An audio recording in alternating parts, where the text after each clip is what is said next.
So let's follow this through. You find yourself in a compromise situation.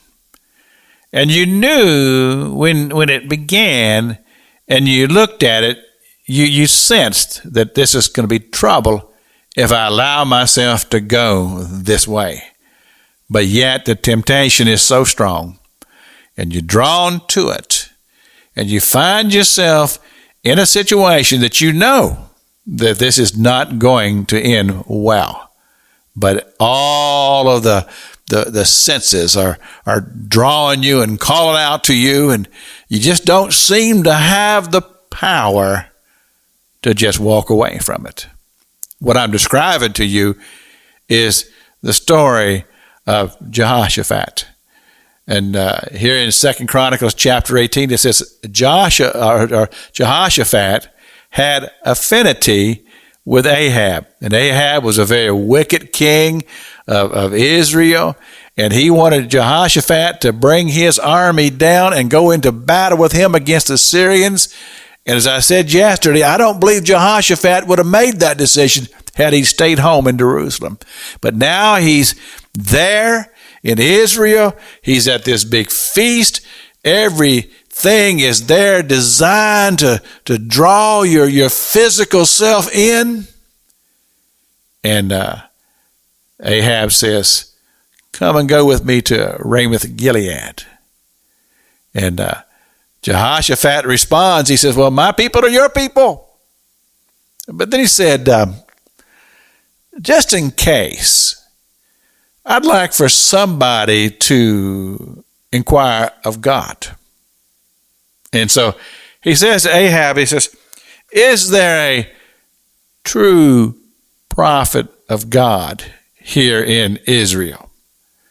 And Ahab's response to that was, well, and I'm just thinking about how Ahab would be thinking, because he's thinking that every prophet that I have here in Israel is under my thumb, and they say what I want them to say, because if they don't say what I want them to say, then I can deal with them.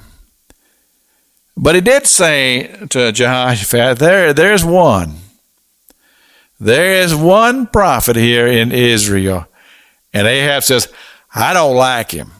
He says, I don't like him because he never prophesies anything good concerning me.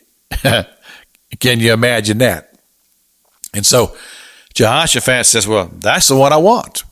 Go get him.